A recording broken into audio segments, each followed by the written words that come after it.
You have to what? Refuel when you're day and night and and trying to work and trying to figure. Yeah. So and I'm recording, so what I realize is that no matter what you're dealing with, you could Google it and just see what comes up. And so, you cute, girl. I'm dealing with, no, I'm trying not to, I'm dealing with, Mel? No. What mom said? She didn't say nothing. Go ahead. You can say it. Oh, Brianna. But Brianna ain't talked to her much. She just won't answer the phone, won't call them, didn't call them Mother's Day. Just cut off. So we've been trying to. So you Google it, and then when you Google, Tony just speaking to me. It's stuff just comes up. All parents dealing with my son and my daughter, whatever. But whatever the reason, we're trying to think what could it be? Maybe it's that, but nothing is that. What should make you do that? But we've been trying to tell her how you've got to just like release that. You've done your part. Right. When exactly. I had a call from my mother at midnight last night, and then a call from another one at 3 something this morning. I need to talk right now. And if I had not been up, to hear it. Now, the are you recording? You recording? The reason why I do that because of the red table is such a good thing. Yes, and it is. I understand what people going through. Okay, something so other people do. when my But I could turn it off. No, go ahead. She just talked. When my goddaughter stopped, my kids stopped communicating with me, and I would just cry. And my kids would say, "Mama, stop it. What are you doing? She's making choices of her own, And I was looking for something to be wrong. And it wasn't that. What it was a declaration of independence. And sometimes young people don't know how to mix the two. They're so used to drawing from our breast and we being there for every call, every demand, that in order for them to move on and make decisions for themselves, they completely sever everything. What we need to do is to realize that we haven't done anything and to remain who we are. If I'm not gonna stop. And so some of my kids were saying things like, you're just kissing her butt, or you don't have to keep groveling and begging. And I'm like, you're putting a definition to a mother's love that don't even belong, and I'm not gonna let you do that. I'm gonna love my child, and then I regardless. And then so you start thinking whether they're in prison, whether they have a mental breakdown, whether they moved to Nova Scotia. The fact that they are alive. The fact that they are alive, you can just thank God. Thank God. I had a woman whose sons were taken from her. Her ex-husband, they had joint custody, and he took them for the weekend and came up with some cockamamie story that they drowned in the ocean. No bodies, no witnesses, just he took them from her. He took them from her. And so all of her adult life, she had to live without her. Ain't never seen them to this day. She don't know if they're alive, if she believes they're alive, if their names were changed or anything like that. The point that I'm making, although these circumstances are different, this is the position that as a mother you have to take, is that, Lord, I thank you that my child is alive. I thank you that my child is alive and that you're keeping them, and I have not done anything wrong. I thank you because you told me to train them. I've trained my children, and there they are. They are yours. Making her own decisions. Making her own decisions. Northeast wrote a book, Out of the Hands of the Man of God into the Hands of the Holy Ghost, means I commit them to you. And then you go on with your life. And really your do it. life and really do it. Your And life really is do it. right. Your Really life do is what? not built around Release that. them to God. Release them. Go on. Really. Rejoice and Lisa, continue on. Lisa, And don't didn't we be feel like they was be like, you owe me, girl? One of my kids. That's what my I kids don't say. owe you nothing, Mama. You were supposed to do that, Mama. You were supposed to raise. I had Janice Didn't they standing say right there on that curb. Every time I passed that curb, I could just see her and Mama there. Mama said, Janice, I did this for you, and I did this and I did that, and Janice turned around and she said, you were supposed to. Right. That's right. Right. So some people, some parents leave their kids out there to suffer on their own. Right. And Whether they have drug addiction or whatever, Right. they leave them out there. And I always tell my kids, when I'm helping them through all of their life's trial, I said, there's parents that aren't involved at all. You are blessed. That's right. I tell mine that you are blessed. And what you realize that you become when there's I choose to separation, continue you to- realize that my life is God's grace to you. My life is God's faithfulness to you.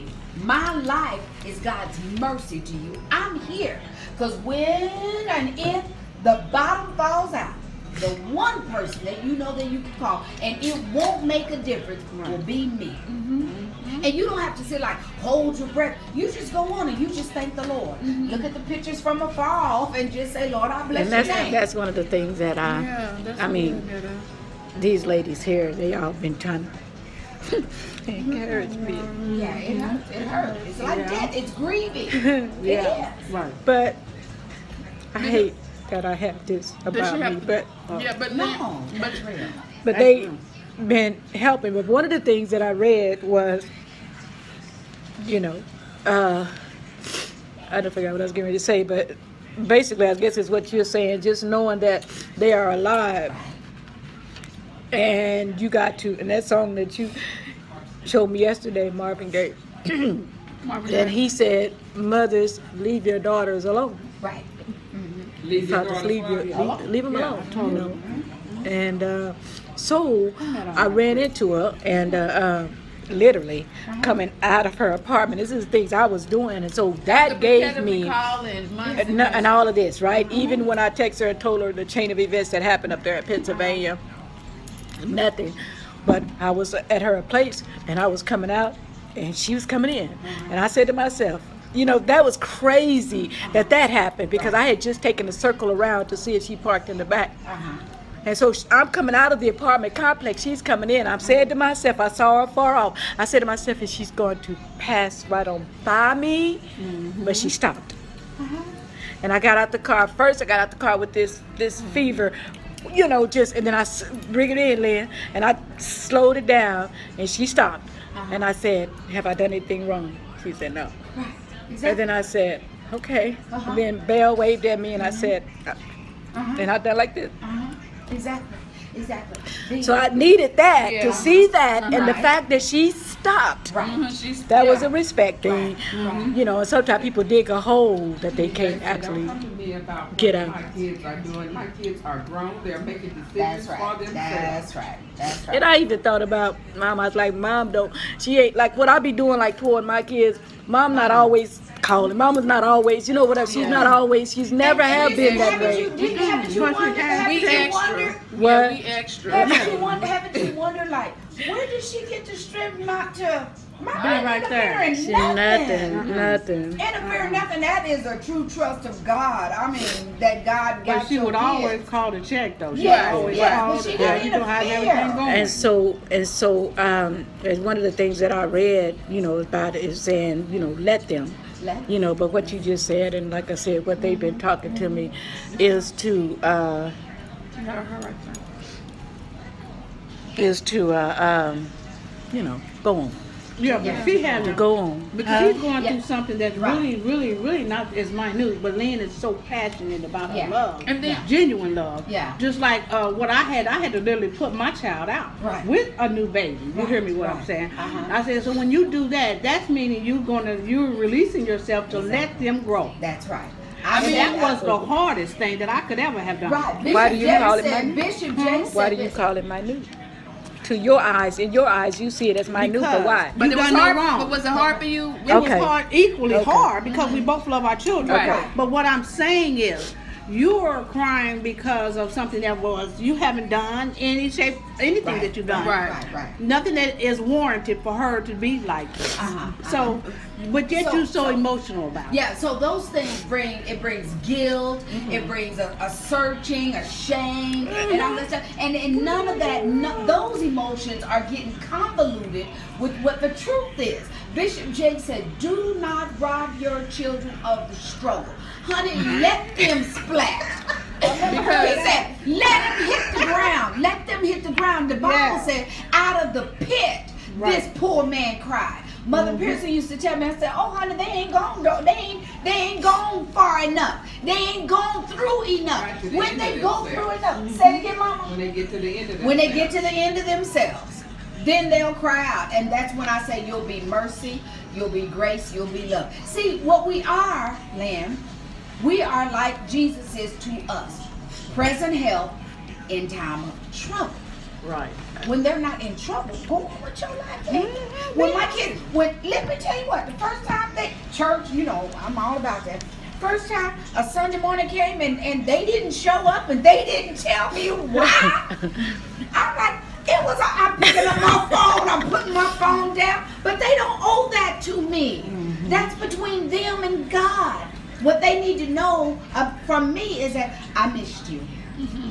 That's all they need to know. I mean, I don't have no right to say what you're doing. You know you need that. I don't have a right. You can think of the process I went when Yerby was arrested. Oh my. First it was guilt. You know, looking back, what is it that I didn't do? What should I have done? Then when you get past that, you go through all kinds of things, being guilty about it, thinking it's your fault that they're there, until you get to the place that they're grown. They made their own decisions. I didn't have nothing to do with that. You knew right from wrong. You knew what was right, knew what was wrong. You chose to do wrong. And so by me remaining steadfast in my daughter's life, my goddaughter's life, me and her just remaining a constant. I can't be everywhere at all times. And my kids know it too. They be like, my mama ain't even the one anymore. I'm gonna tell you, when you go through trouble and your kids do stand independent, then you realize, well, it's time for me to be independent again.